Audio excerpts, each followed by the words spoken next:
The Seeds of Doom is one of the best Doctor Who stories of its era, but weirdly it doesn't feel like Doctor Who. There's no TARDIS until the very end, the Doctor's called in like Steed in the Avengers, and it's extremely violent. But it's incredibly well made, perhaps because it's directed by Douglas Camfield. This is Camfield's final Doctor Who story, which is a real shame. The quality level always goes up a few notches when he's in charge. Despite being a six-parter, the pacing never drags. There's plenty of action throughout, and the music is also far better than normal. The first 2 episodes are set in Antarctica, which looks considerably more convincing than Khan did last week.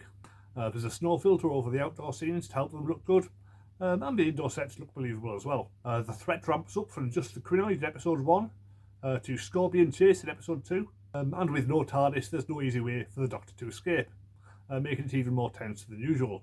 After this, the action moves to England. Athelhampton Hall is a very picturesque setting. I don't normally seek out locations that have been used in film or TV, but if I'm ever in Dorset, I'll definitely have a look around Athelhampton. It's stunning. Maybe I'm just getting old. There's a lot of scenes of the Doctor and Sarah being chased around the gardens, which feels like padding, but the scenery is so good you don't really care. Tony Beckley as Harrison Chase is a memorable villain. He's a bit like a Bond villain, with his elaborate lair, lots of guards, and psychotic death traps, not to mention his obsession with plants. He manages to be both camp and sinister at the same time, with lines like, "I could play all day in my green cathedral," which sounds like an innuendo, but I'm not really sure what it is implying. His fate of being turned into compost is both gruesome and highly ironic. Roger Moore would have followed it up with some sort of pun, but I'm quite glad the Doctor doesn't. His henchman Scorby is also a fascinating character, played by John Challis, better known as Boyces from Only Fools and Horses. Marlene.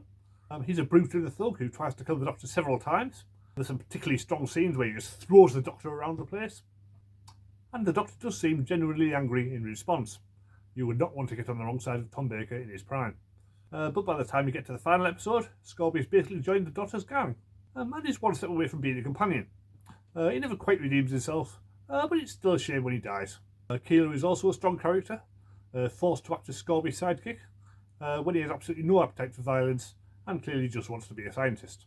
His transformation into a Krynoid is all the more tragic after seeing his human side in full display in the first 2 episodes. Speaking of which, the Krynoid effects themselves are a bit of a mixed bag.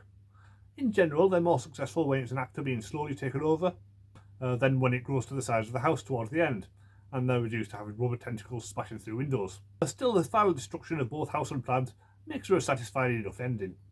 The DVD has about 1.5 hours of extras, with the usual Talking Heads documentary, supplemented by a feature on the composer. There's a look at the locations, Graham Harper telling us what all the crew roles are, and a look at the 4th Doctor comics, which features Des Skin, who seems a very interesting character.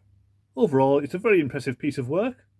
I hesitate to give it full marks until I've watched it a few more times, but for now at least, it's definitely worth a 9. So that concludes season 13, which has to be one of the most consistent Doctor Who seasons yet. Even the weakest story, Planet of Evil, still has a lot going for it. You do get the sense that the cast and crew are about as good as it gets, and I'm a bit worried it may all be downhill from here. But there's still plenty of strong stories in the next year or two, so nothing to worry about just yet. Next week it's the Mask of Mandragora, or Mandragora. Like the Seeds of Doom, I've only seen it once before, so I don't really remember much about it. And hopefully, like the Seeds of Doom, it will turn out to be another classic. So subscribe if you want to see my review of that, and everything that comes after. And remember to check out the link in the description for all my previous Doctor Who reviews. See you next time.